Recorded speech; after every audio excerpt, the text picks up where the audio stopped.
समूह नहीं करता, उसमें चुनिंदे लोग जो कुछ होते हैं वो रिविजन का काम करते हैं। जैसे हमारे बाबा साहब ने कहा कि संविधान वो गले का फांसी है, संविधान वो गले का फांसी है कि अगर संविधान के तहत आप काम कीजिएगा तो फांसी तो एक बार ही होता है। जैसे जज ने सुना दिया फांसी, कड़क हो गया, काम खत्म। लेकिन संविधान के रास्ते पर अगर प्रतिदिन काम कीजिएगा तो आपका प्रतिदिन फांसी का काम, क्योंकि जहां पर आप काम करिएगा कहीं भूखा रहना पड़ेगा, कहीं पैदल जाना पड़ेगा, कहीं रात में जाकर के नींद नहीं आएगा, कोई गालियां देगा, कई तरह की बातें आपके सामने आएगा। लेकिन इसके बावजूद ये सारी चीज को सहने के बाद अगर उससे निकलकर अगर आप यहाँ पर खड़ा होते हैं तो निश्चित रूप से मानिए कि असली जो है मिशनरी आप ही, क्योंकि सारे चीज को झेलते हुए आपने यहाँ पर आया है, इसलिए असली मिशनरी आप लोग बनिए। हमारे बहुत से साथी आज देख लीजिए, आज जो पार्टियां में विखंडन हो रहा है, क्यों हो रहा है? क्योंकि कथनी और करनी में अंतर है। जैसे मैं नाम लेना तो नहीं चाहता, लेकिन नाम लेना पड़ता है। जैसे आपने चिराग पासवान जी का कभी आपने स्पीच सुना हो कि हमने पिताजी के मार्गदर्शन पर चलते हैं। हमने कहा कि अगर पिताजी के मार्गदर्शन पर अगर चलता तो संसद में रामविलास जी का एक जाकर के स्पीच है, एक नारा था, उसको कम से कम पढ़ लेता या सुन लेता, तब भी तुमको समझ में आता।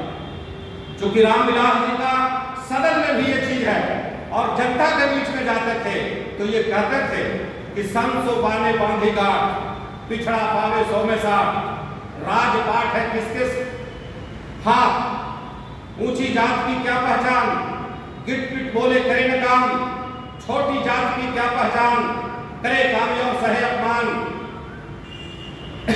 छोटी जात की क्या पहचान, करे काम और सहे अपमान। अंग्रेज यहां से चले गए, अंग्रेजी को जाना है, अंग्रेजी में काम न होगा, फिर से देश गुलाम न होगा। राष्ट्रपति या फंगी का बेटा, सबका शिक्षा एक समान, जो सबका शिक्षा दे न सके वो सरकार निकम्मी है, जो सरकार निकम्मी है वो सरकार बदल।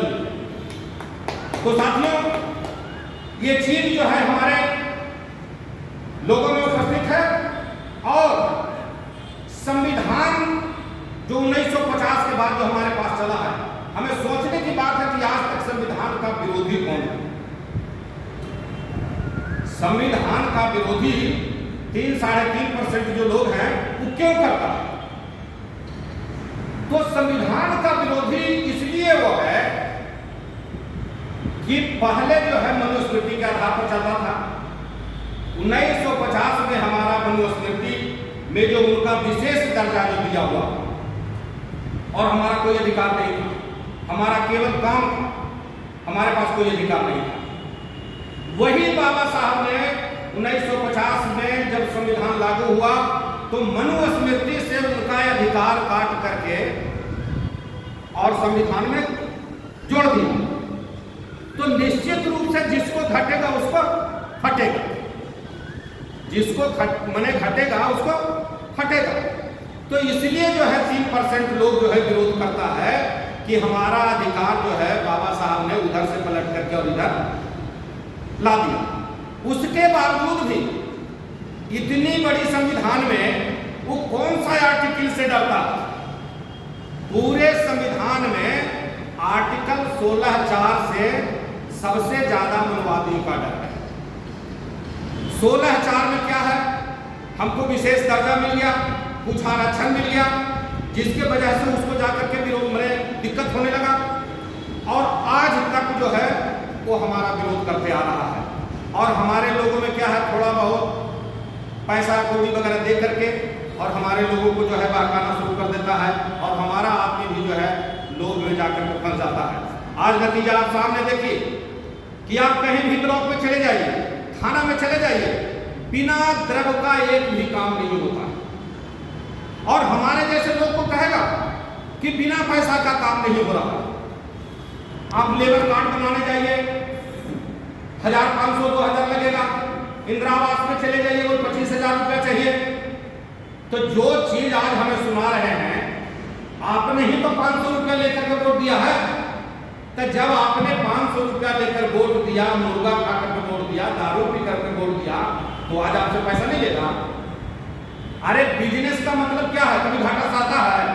मनी बिगेस्ट मनी, धन से धन कमाया जाता है। उसने पूंजी लगाया और फिर पूंजी काट रहा। इसलिए हम लोगों ने आज जनता के बीच में कह रहे हैं कि अगर उसको आर्थिक मार मारना है तो प्रचार प्रसार के समय में आप उससे पूरा खाइए पीजिए सब जाइए, लेकिन वोट देने के समय पर जाकर उसका वोट मत दीजिए। अगर एक दो बार आप वोट न दीजिएगा, निश्चित रूप से आपको पैसा कौड़ी देना वो बंद कर, वो देगा ही नहीं, क्योंकि उसको पता हो जाएगा कि यार ये पैसा ले लेता है लेकिन जाकर के वोट नहीं देता। और आज हम लोग पूरे देश में हमारा राज्य चल रहा है, हम लोग भी अपने राज्य में चल रहे हैं, जिला में चल रहे हैं। कोई ऐसी पार्टी नहीं है जो संस्थागत पार्टी चल रहा है, मतलब एक हवा का राजनीति चल रहा है। तो हवा का राजनीतिक माहौल था, एक समय था जैसा चलता था। लेकिन आज लड़ाई जो है वो भुजा का नहीं है, भेजा की लड़ाई। और भुजा की लड़ाई नहीं है तो भेजा की लड़ाई के लिए आपको जानकारी होना जरूरी है। और जब तक आपका जानकारी नहीं होगा तो भेजा की लड़ाई क्या लगेगी। आज हम लोग क्षेत्र में जाते हैं, जब बहस करते हैं तो अंतोगतवा मंथन करने के बाद अगर वो न भी हमारे बात को मानता है तब भी अलग जाकर के कहता है यार हम लोग बकवास तो कर लेते हैं उनसे, लेकिन